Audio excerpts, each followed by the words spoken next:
বসিরহাটের সাংস্কৃতিক ইতিহাসে একসময় একটি গুরুত্বপূর্ণ নাম ছিল দেবযানী সিনেমা হল।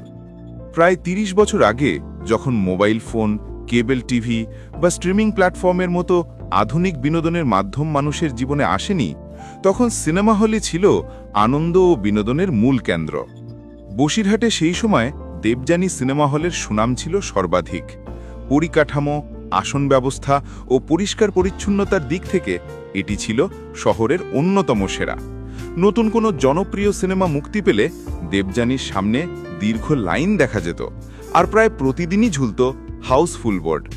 নিয়মিত ৩টে শো চালু ছিল: দুপুর ১:৩০, বিকেল ৪:৩০ ও সন্ধে ৭:৩০।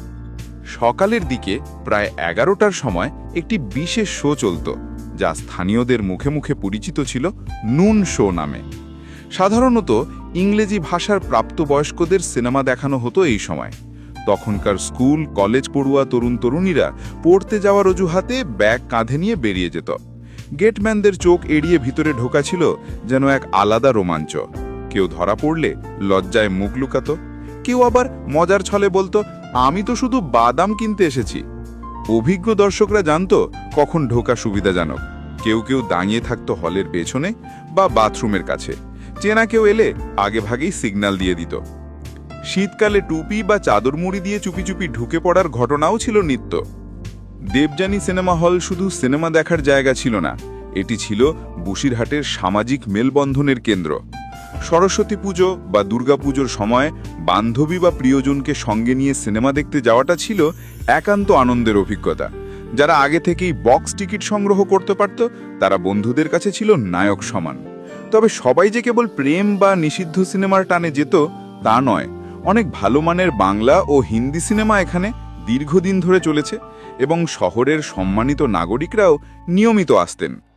সিনেমা হলটিকে ঘিরে গড়ে উঠেছিল এক জমজমাট পরিবেশ। চারপাশে ছিল বাদামওয়ালা, চায়ের দোকান, সিগারেট বিড়ির ঠেক, ব্ল্যাক টিকিট বিক্রেতা, নায়ক নায়িকার ফটো বিক্রির ছোট দোকান, এমনকি লটারির ঘরও ছিল। সিনেমা দেখা ছিল এক পূর্ণ অভিজ্ঞতা। খাওয়া, আড্ডা, গল্প, উত্তেজনা সব মিলিয়ে একসঙ্গে মিশে থাকত। দেবযানীকে ঘিরে অনেকের জীবিকা নির্ভর করত। কর্মচারী, দোকানদার, ব্ল্যাকার প্রত্যেকেই এই সাংস্কৃতিক ও অর্থনৈতিক চক্রের অংশ ছিলেন। কিন্তু সময়ের সঙ্গে সঙ্গে পরিবর্তন এলো। প্রথমে কেবল টিভি, তারপর সিডি ডিভিডি, পরে মোবাইল ফোন আর ইন্টারনেট মানুষের বিনোদনের ধরন বদলে দিল। নুন শো বন্ধ হয়ে গেল, দর্শক কমতে লাগলো, টিকিট বিক্রি হ্রাস পেল। অবশেষে একদিন দেবযানী সিনেমা হলের পর্দা নেমে গেল চিরতরে।